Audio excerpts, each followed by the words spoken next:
Hello everyone. आज की video में हम डिस्कस करने जा रहे हैं important MCQs related to public administration और ये इस एमसीक्यू सीरीज का पार्ट 3 है। आज की वीडियो में जो हम एमसीक्यूज डिस्कस करेंगे वो होंगे प्रिंसिपल्स ऑफ ऑर्गेनाइजेशन से रिलेटेड। तो चलिए शुरू करते हैं आज की वीडियो को। वीडियो की शुरुआत से पहले मैं आपको बताना चाहती हूँ कि अगर आप पब्लिक एडमिनिस्ट्रेशन से रिलेटेड बुक्स को परचेज करना चाहते हैं तो उसका लिंक नीचे डिस्क्रिप्शन बॉक्स में है। First question is, which of the following is not one of the principles of organization? नीचे दिए गए ऑप्शंस में से ऐसा कौन सा ऑप्शन है जो कि प्रिंसिपल ऑफ ऑर्गेनाइजेशन नहीं है? आपके ऑप्शंस हैं option A division of work, option B unity of command, option C informal organization and option D span of control. अगर आप क्वेश्चंस का आंसर लाइव गेस करना चाहते हैं तो उसके लिए मैं आपको 2-3 सेकंड्स का हर स्लाइड में टाइम दे देती हूँ सो दैट आप गेस कर सकें। तो क्वेश्चन नंबर 1 का आंसर है option C informal organization. Informal organization principle of organization नहीं होता है। Question number 2 is who gave the principle of scalar chain? Scalar chain का प्रिंसिपल किसने दिया था? ऑप्शन ए है हेनरी फ्योल, ऑप्शन बी है उर्विक, ऑप्शन सी है एफ.डब्ल्यू. टेलर और ऑप्शन डी है Herbert Simon. So the right answer of this question is option A Henri Fayol. उन्होंने ही प्रिंसिपल दिया था स्कैलर चेन का। Question number 3 is who has referred to hierarchy as a scalar process? Hierarchy को scalar process किसने बोला है? Hierarchy को स्कैलर चेन तो हेनरी फ्योल ने बोला है, तो स्कैलर प्रोसेस किसने बोला है? आपके ऑप्शंस हैं option A Mooney, option B Gulick, option C Mooney and Reiley और option D L D. White. So इसका राइट आंसर है option C Mooney and Reiley. Question number 4 is, which one of the following is not one of the 14 principles of organization given by Fayol? नीचे दिए गए options में से ऐसा कौन सा ऑप्शन है जो एक प्रिंसिपल ऑफ ऑर्गेनाइजेशन नहीं है जो कि फ्योल द्वारा दिया गया है? तो हेनरी फ्योल ने 14 प्रिंसिपल्स दिए हैं, हमें इसमें से ये बताना है कि कौन सा उनके द्वारा दिया गया प्रिंसिपल ऑफ ऑर्गेनाइजेशन नहीं है। So the options are option A division of work, option B unity of command, option C equity and option D span of control. So the right answer of this question is option D span of control. Question number 5 is hierarchy means A control of the higher over the lower, B officials at different level of the organization, C communication या D none of the above. Hierarchy का meaning क्या होता है? ये आसान सा एक question है। हिरार्की होता है option A control of the higher over the lower. Next question is who defined hierarchy as an ordered structure of inferior and superior beings in an ascending scale? इनमें से किस थिंकर ने hierarchy को inferior and superior beings का ascending scale में एक ordered structure बताया है? ऑप्शन ए है अर्ल लैथम, ऑप्शन बी है मैक्स वेबर, ऑप्शन सी है Robert Presthus and option D है Ian Gladden. So the right answer is option A Earl Latham. Question number 7 is who considered scalar chain to be a universal phenomena? इनमें से किसने scalar chain को एक universal phenomena बताया है जो कि हर जगह फॉलो किया जाता है? A L D. White, B. J.D. Millett, C. Mooney and D. Urwick. इसका राइट आंसर है option C Mooney. Question number 8 is which of the following is a clear and distinct line of authority in organization? इनमें से किसके द्वारा एक organization में clear line of authority create की जाती है? ऑप्शन ए है ऑर्गेनाइजेशनल डिजाइन, ऑप्शन बी है chain of command, option C है हिरार्की एंड ऑप्शन डी है डिपार्टमेंटलाइजेशन। और ये क्वेश्चन यूपीएससी में भी पूछा जा चुका है। So the right answer is option C hierarchy. Hierarchy की वजह से ही एक ऑर्गेनाइजेशन में एक proper line of authority create की जाती है। Question number 9 is which one of the following is the main drawback of a hierarchical organization? Hierarchical organization का सबसे बड़ा मेन ड्रॉबैक क्या होता है? ऑप्शन ए है डिफाइंड स्ट्रक्चर, बी है रेड टेपिज्म यानी कि लाल फीताशाही, ऑप्शन सी है रूल ओरिएंटेशन कि रूल्स पर बहुत ज्यादा फोकस करना, या option D fix level of decision making. वैसे तो ये सभी ड्रॉबैक्स हैं, बट मेन ड्रॉबैक जो एक हिरार्कल ऑर्गेनाइजेशन का होता है वो होता है रेड टेपिज्म यानी कि लाल फीताशाही, जो कि होती है रूल्स एंड प्रोसीजर्स को फॉलो करने की वजह से जो कार्य करने में एक डिले आता है, उसको रेड टेपिज्म कहते हैं। Question number 10 is gangplank is a group working in a workshop, option B bridging the gap of management education, option C permitting horizontal communication, या option D none of these। Gangplank क्या है? Gangplank होता है option C permitting horizontal communication. Gang plan जो है वो allow करता है एक ऑर्गेनाइजेशन में हॉरिजॉन्टल कम्युनिकेशन करने को, यानी कि डिफरेंट डिपार्टमेंट्स के लोग जो सेम लेवल पर कार्य कर रहे हैं वो एक दूसरे के साथ कम्युनिकेट कर सकते हैं थ्रू गैंग प्लान। तो आप कमेंट्स करके बता सकते हैं कि गैंग प्लान का जो कॉन्सेप्ट है ये किसके द्वारा दिया गया था। Question number 11, gang plan is related to A communication, B motivation, C supervision of workers, या डी इंसेंटिव्स। इजी सा क्वेश्चन है ये। सो इसका राइट आंसर है A communication. When an employee receives order from one superior only, it is called। जब एक employ सिर्फ एक सुपीरियर से कमांड लेता है या ऑर्डर लेता है उसको कहते हैं A unity of command, B unity of direction, C span of control, या डी सुपरविजन। ये भी काफी इजी सा क्वेश्चन है। इसका आंसर है option A unity of command. अगर आपको प्रिंसिपल्स ऑफ ऑर्गेनाइजेशन से रिलेटेड कोई भी डाउट है तो इस पर मैं एक वीडियो बना चुकी हूं और उसका लिंक नीचे डिस्क्रिप्शन बॉक्स में है, आप उस वीडियो को चेक कर सकते हैं।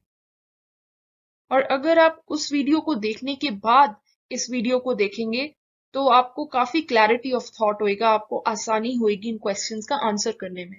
Question number 13 is the concept of unity of command is complementary to the principle of. जो यूनिटी ऑफ कमांड का जो कॉन्सेप्ट है ये कॉम्प्लीमेंट्री है to the principle of A span of control, B scalar chain, C authority, या D supervision. Complementary का मतलब होता है कंपैटिबल। तो ऐसा कौन सा प्रिंसिपल है जो यूनिटी ऑफ कमांड के कॉन्सेप्ट के साथ कॉम्प्लीमेंट्री या कंपैटिबल है? The right answer is option B scalar chain. Question number 14 is FAOL refers to one head and one plan for a group of activities having the same objective as। FAOL ने किस principal of organisation के लिए कहा है कि one head and one plan for a group of activities having the same objective?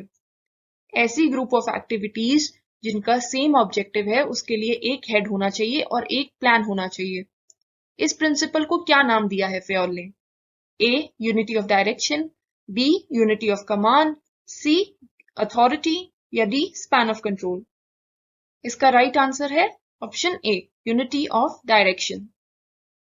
Question number 15 is span of control means A number of branches to be controlled by the headquarters, B the number of subordinates to be supervised by each supervisor or manager, C number of officials to be appointed in an organization, या D none of the above।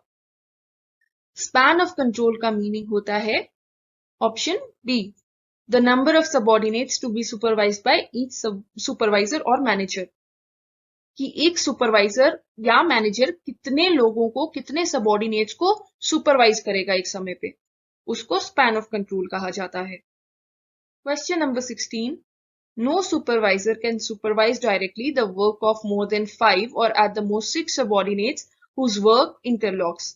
Who made this statement? किसने ये statement दी थी कि कोई भी supervisor directly 5 या 6 से ज्यादा सबऑर्डिनेट्स को सुपरवाइज नहीं कर सकता है?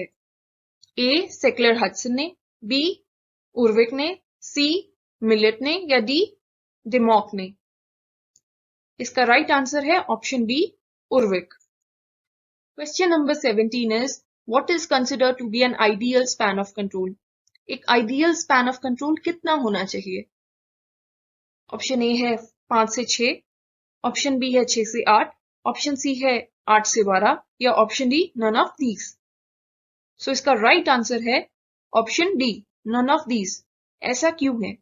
ऐसा इसलिए है क्योंकि कोई भी आइडियल स्पैन ऑफ कंट्रोल नहीं होता है। स्पैन ऑफ कंट्रोल कितना होना चाहिए ये डिपेंड करता है सेवरल फैक्टर्स पर। तो कभी वो 5 से 6 भी हो सकता है, वो 6 से 8 भी हो सकता है, वो 8 से 12 भी हो सकता है। Question number 18, which of the following factors affect the span of control?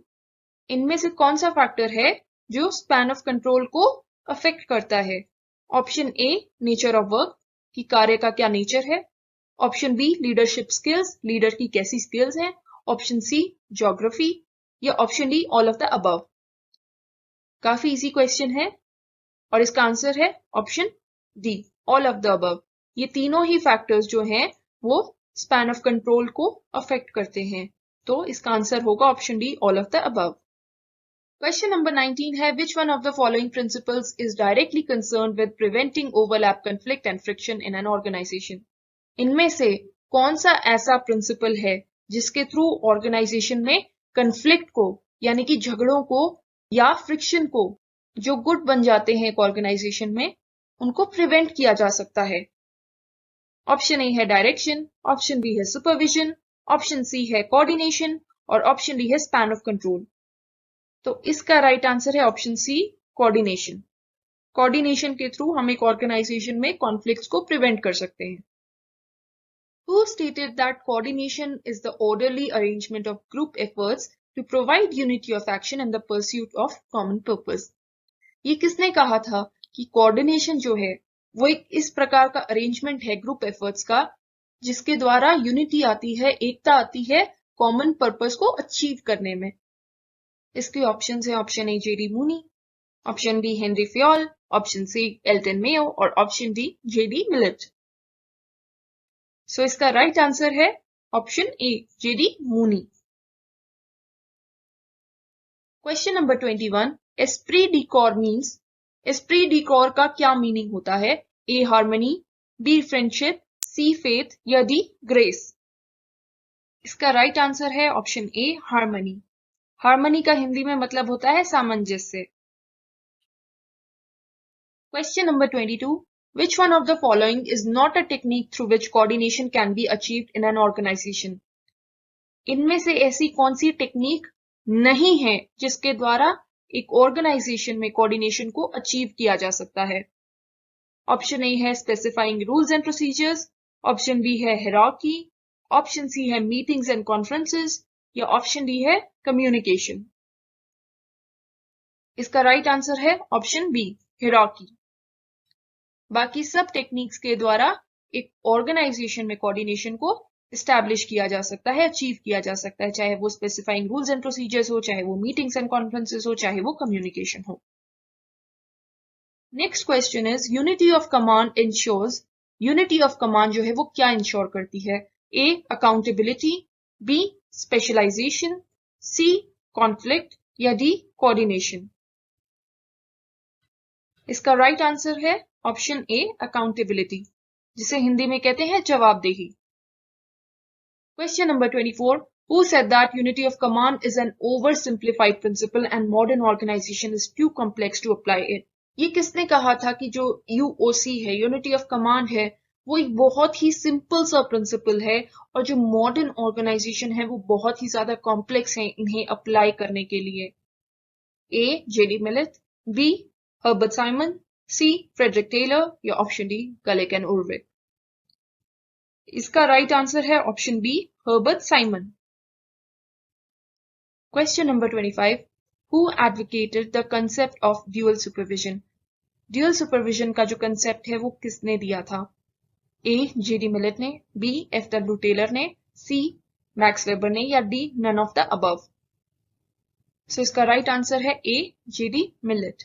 तो इंपॉर्टेंट क्वेश्चन है ये, आपसे पूछा जा सकता है ड्यूअल सुपरविजन किससे रिलेटेड है।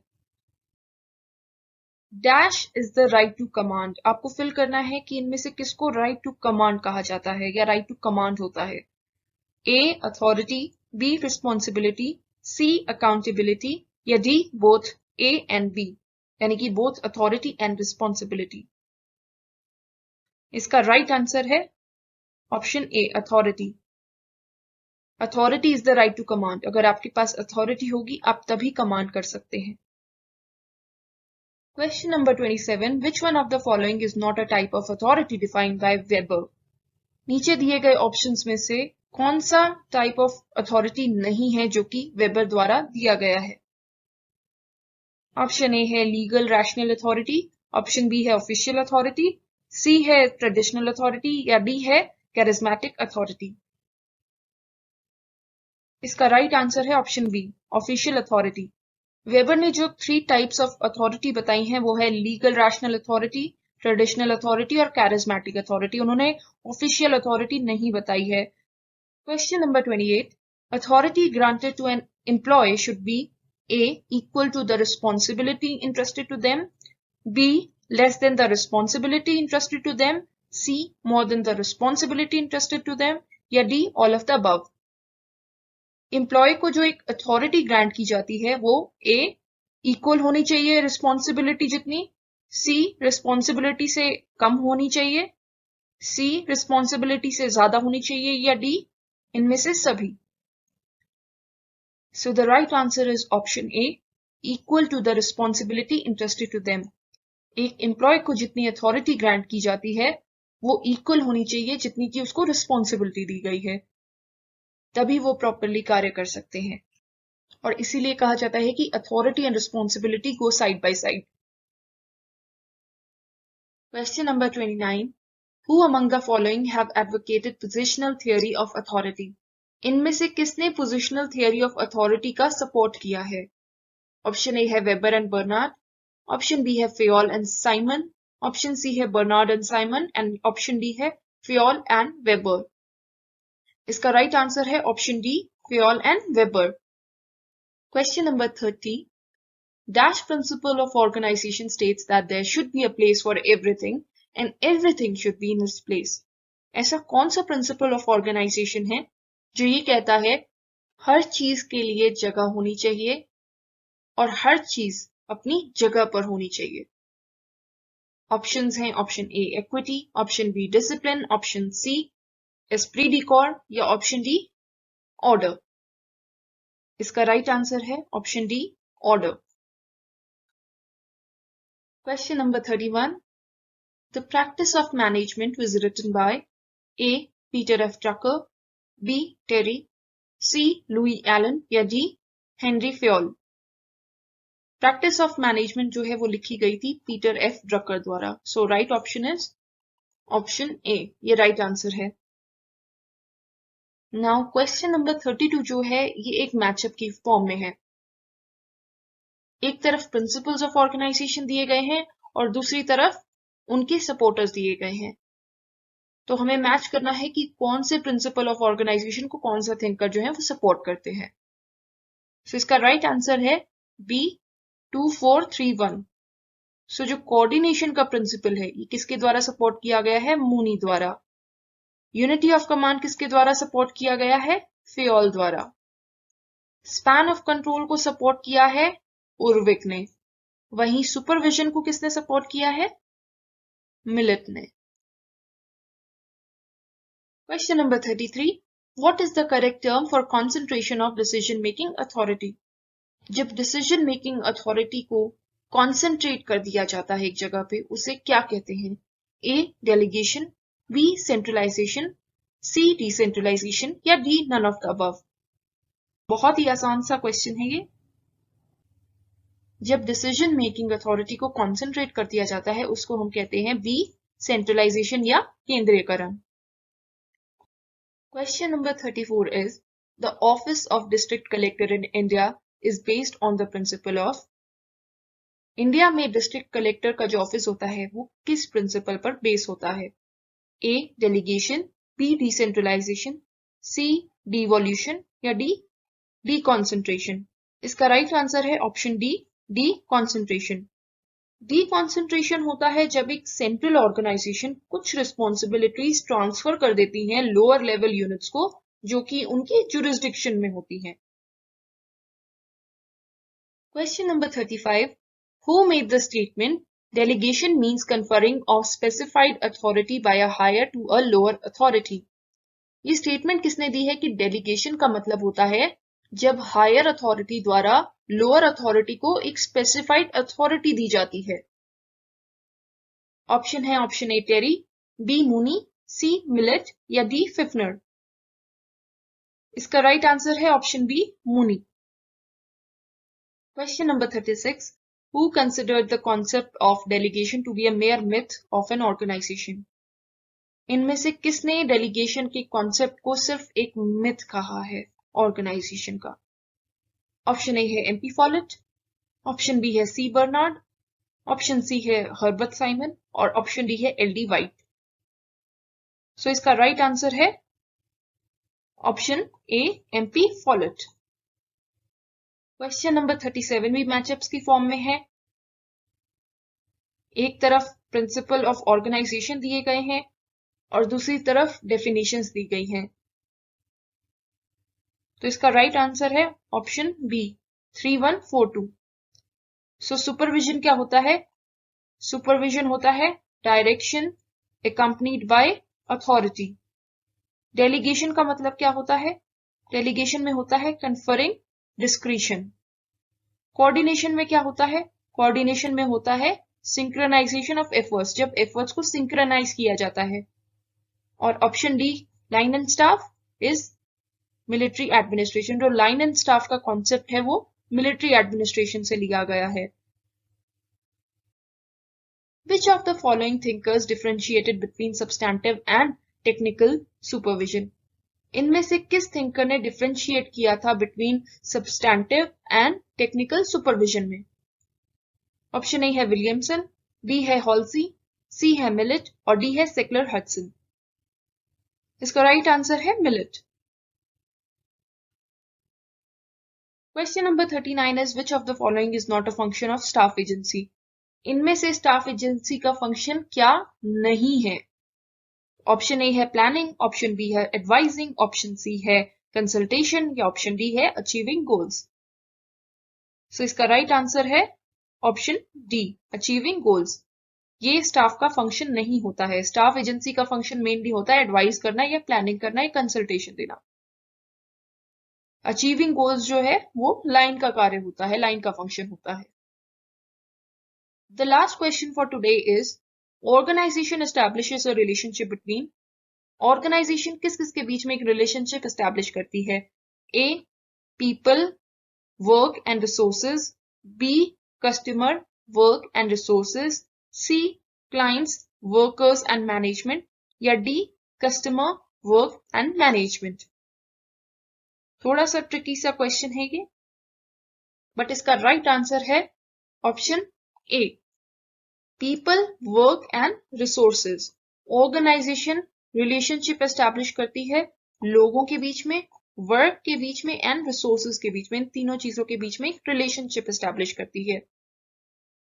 और इन तीनों के बीच में रिलेशनशिप एस्टैब्लिश करके क्या होता है? जो गोल्स होते हैं उन्हें अचीव किया जाता है एक ऑर्गेनाइजेशन द्वारा। So these were the question for today's video. उम्मीद है आपको ये वीडियो पसंद आई होगी। हम इस MCQ सीरीज को कंटिन्यू करेंगे। तब तक के लिए आप अपना ध्यान रखिए और इस वीडियो को लाइक कीजिए, शेयर कीजिए और मेरे चैनल को सब्सक्राइब कीजिए। Thank you so much. आपका दिन शुभ हो।